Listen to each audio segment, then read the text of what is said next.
Hi friends, இன்றைக்கி October 3 சிறகடி காசை சீரியலில் என்ன நடக்குதுன்னு சொல்லிட்டு பார்த்தலாம். ரவி உள்ள பிரசாதம் ரெடி பண்ணிகிட்ருக்காரு, கொழுக்கட்டை.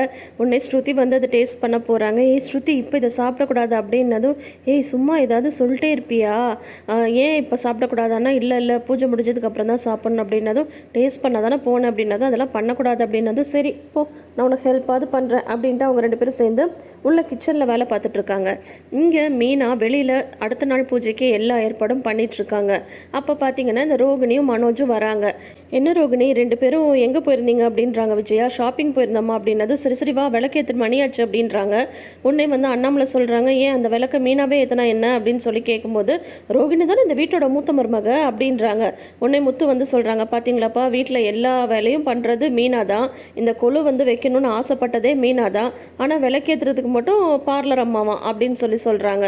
உடனே ஏதாவது நீ சொல்லிட்டே இருப்பாங்க அப்படின்னதும், அவங்களே விளக்கேற்றட்டும் அப்படின்னு சொல்லிட்டு மீனா சொல்கிறாங்க, எப்போவுமே ஏற்றுற விளக்குக்கு ஒரே ஒளி தான், அவங்களுக்கு ஆள் பாகுபாடெல்லாம் கிடையாது, யார் ஏற்றினாலும் ஒரே மாதிரி தான் ஒளி கொடுக்கும், அவங்களே ஏற்றட்டும், இதில் இவங்க ஏற்றணும் அவங்க ஏற்றணும்லாம் எதுவுமே கிடையாது, எனக்கு எந்த பிரச்சனையும் இல்லை அப்படின்றாங்க மீனா. ஆமாம், பெருசாக அப்படியே தத்துவம் சொல்லிட்டா அப்படின்னு சொல்லிட்டு உடனே ரோகிணி சொல்கிறாங்க, மீனா உள்ளே போய் ஒரு தாம்பூலத்தட்டு எடுத்துகிட்டு வாங்க அப்படின்றாங்க. ஏன் அதை அவங்க எடுத்துக்க மாட்டாங்களா? இந்த மீனா இப்படி இருக்கிற வரைக்கும் அவங்கெல்லாம் வேலை சொல்லிட்டு தாங்க இருப்பாங்க. இப்போ பார்த்தீங்கன்னா மீனா உள்ளே போய் தாம்பூலத்தட்டு எடுத்துகிட்டு போயிருக்காங்க. அதுக்குள்ளார மாமியாரும் மருமகளும் விளக்கேற்றுறாங்க. தாம்பூலத்தட்டு வந்ததும் உடனே அதில் நிறைய ஃப்ரூட்ஸ் எல்லாம் வச்சுருக்காங்க. வச்சுட்டு அதுக்கு மேலே ஒரு பட்டுப்புடவையை வச்சு, இந்தாங்க ஆண்டி இது உங்களுக்கு தான் அப்படின்னு சொல்கிறாங்க. எனக்கு எதுக்குமா அப்படின்னு சொன்னதும், இல்லை இந்த நவராத்திரி உங்களுக்கு ஏதாவது நாங்கள் கிஃப்ட் பண்ணணும்ல, அதுக்காக தான், நீங்கள் தானே இந்த வீட்டோட பெரியவங்க, உங்களுக்காக தான் வாங்கணும் அப்படின்னதும் உடனே பிரித்து பார்க்குறாங்க. நல்ல காஸ்ட்லியான பட்டு புடவையாக இருக்குது. என்னம்மா இது பயங்கர காஸ்ட்லியாக இருக்கும் போலையே அப்படின்னதும் உடனே மனோஜ் சொல்கிறாரு, உனக்காக தான்மா ரோகிணி தேடி தேடி வாங்கினா அப்படின்னு சொல்கிறாங்க. இந்த மாதிரி காஸ்ட்லியான புடவெல்லாம் நான் கல்யாணத்துக்கு முன்னாடி தான் கட்டினேன், கல்யாணத்துக்கு அப்புறம் நீங்கள் தான் எனக்கு வாங்கி கொடுத்துருக்கீங்க அப்படின்றாங்க விஜயா.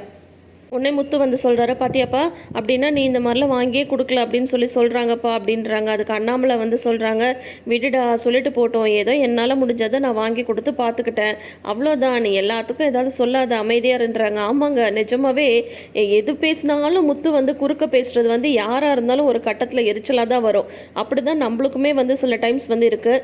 அவருக்கு சம்மந்தமே இல்லாத விஷயத்தில் அவர் ஏன் பேசணும்? உடனே என்னன்றாரு, சரி அது என்ன அம்மாவுக்கு மட்டும் புடவை எடுத்துகிட்டு வந்திருக்க, அப்பாவுக்கு வேஷ்டி சட்டை இல்லையா, அவர் தானே இந்த வீட்டில் பெரியவர் அப்படின்னு கேட்க, உடனே ரோகிணி சொல்கிறாங்க, சும்மா எல்லாம் தெரிஞ்ச மாதிரி பேசாதீங்க முத்து, நவராத்திரின்றது லேடிஸ் ஃபங்க்ஷனு, அதுக்காக தான் நாங்கள் ஆன்ட்டிக்கு வாங்கிட்டு வந்தோம் அப்படின்னதும் மனோஜ் சொல்கிறாரு, இதே மாதிரி ஜென்ஸுக்கு ஏதாவது ஃபங்க்ஷன் வரும்போது நாங்கள் அப்பாவுக்கும் வாங்கி தருவோண்டா அப்படின்னு சொல்கிறாங்க. உடனே சொல்கிறாரு, பாத்தியாப்பா எப்படி சமாளிக்கிறாங்க அப்படின்னா தான் அண்ணாமலை சொல்கிறார், இதை பாருடா, நான் எப்போவுமே யார்ட்டையும் எந்த எதிர்பார்ப்பும் வச்சுக்கிறதில்ல, அவங்க வாங்கி கொடுத்தாலும் எனக்கு பிரச்சனை இல்லை, வாங்கி தரலன்னாலும் எனக்கு பிரச்சனை இல்லை, நீ பேசாமல் இரு, சரி பூஜை ஆரம்பிங்க மணி ஆகுதில்ல அப்படின்னு சொன்னதும், அப்போ பார்த்தீங்கன்னா மீனா கூட பூ கட்டுறவங்களாம் இருக்காங்கல்ல, அவங்கெல்லாம் எல்லோரும் வராங்க. இவங்க விஜயா ரெடியாக போயிடுறாங்க. ரோகிணி நீங்கள் போங்க ஆண்டி, அழகாக ரெடி ஆகிட்டு வாங்க, இதுக்கு மேட்சிங்காக நான் உங்களுக்கு ப்ளவுஸ் கூட வாங்கிட்டேன் அப்படின்னு சொல்கிறாங்க. அதுக்கப்புறம் இவங்க எல்லோரும் வந்துடுறாங்களா. வந்ததும் எல்லாம் கொழுவை பார்த்துட்டு, அழகாக இருக்குது மீனா, நம்ம வீட்டில் இந்த மாதிரிலாம் வச்சதில்ல, நீ தான் முதல்ல வச்சுருக்க, எங்களுக்கு ரொம்ப சந்தோஷமாக இருக்குது அப்படின்னு சொல்லிட்டு பார்த்துட்ருக்காங்க. உடனே இந்த விஜயா ரெடி ஆகிட்டு வந்துடுறாங்க. வந்ததும், ஏய் யார் இதெல்லாம் அப்படின்னு சொல்லிட்டு கேட்க, உடனே ரோகிணி சொல்கிறாங்க, மீனாவோட ஃப்ரெண்ட்ஸ் ஆண்டி அப்படின்றாங்க. ஆமாம், இவளுக்கு வேறு வேலையே இல்லை, யாரையாவது தெருவில் போகிறவங்களெல்லாம் கூட்டிகிட்டு வந்துடுவா, உங்களுக்குலாம் வேறு வேலையே இல்லையா, அவள் கூப்பிட்டா நீங்கள் வந்துடுவீங்களா அப்படின்னு சொல்கிறாங்க. உடனே அதில் ஒருத்தவங்க அந்த பொம்மையெல்லாம் தொட்டு பார்க்க போகிறாங்க.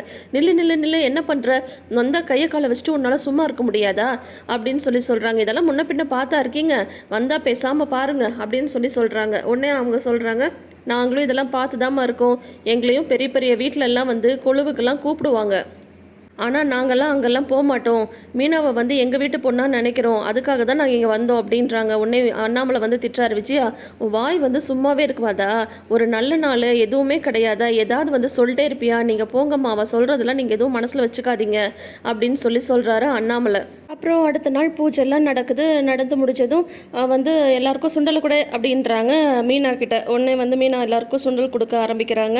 அப்போ இந்த ரோகிணி வந்து மனோஜ் போ அதை எடுத்துகிட்டு வா ஆண்டி இங்கே வாங்க அப்படின்றாங்க. ஏம்மா என்னம்மா அப்படின்னு சொல்லும்போது அவர் வந்து ஒரு போர்டை வந்து எடுத்துகிட்டு வராங்க.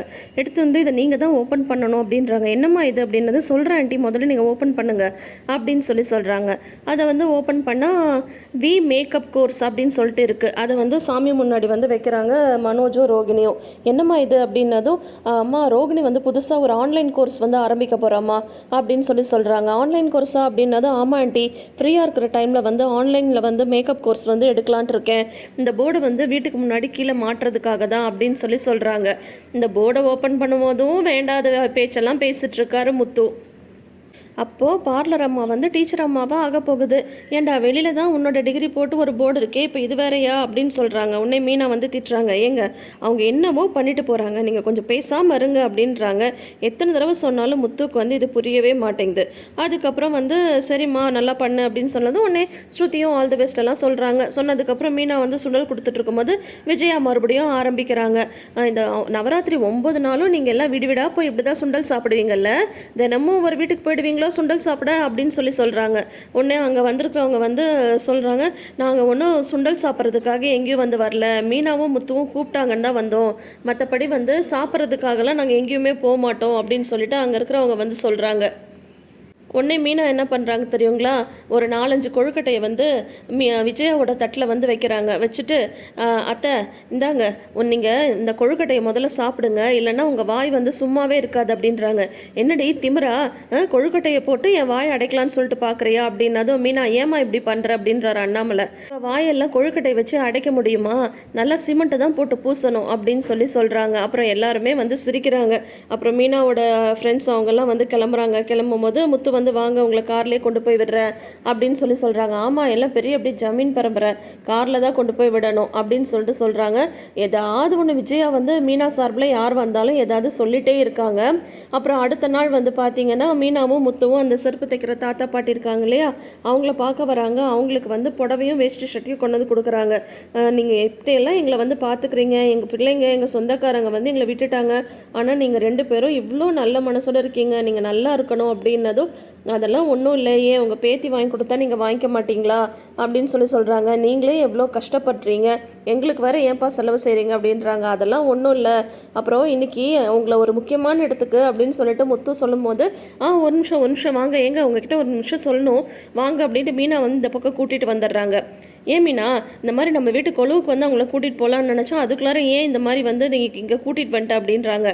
அதுதான் நீங்கள் அந்த விஷயத்தை வந்து அவங்கக்கிட்ட சொல்ல வேணான்னு சொல்லிட்டு தான் நான் வந்து கூட்டிகிட்டு வந்தேன், இவங்களை எதுக்கு நம்ம வீட்டுக்கு வந்து கூட்டிகிட்டு போகணும், அதெல்லாம் வேண்டான்றாங்க. ஏன் மீனா ஏன் வேணான்னு சொல்கிற, அவங்க நம்ம மேலே எவ்வளோ பாசமாக இருக்காங்க, அதுவும் உன் மேலே ரொம்ப பிரியமாக இருக்காங்க, அவங்கள வந்து கொழுவுக்கு கூட்டிகிட்டு போனால் அவங்க எவ்வளோ சந்தோஷப்படுவாங்க அப்படின்றாங்க. அவங்க வந்து சந்தோஷந்தாங்க படுவாங்க, நான் இல்லைன்னு சொல்ல, ஆனால் உங்கள் அம்மா வாய் சும்மா இருக்குமா, அங்கே வந்தால் தேவையில்லாமல் அவங்களுக்கு மனசு கஷ்டம்தான் வரும், அதனால் வேண்டாம் அப்படின்றாங்க.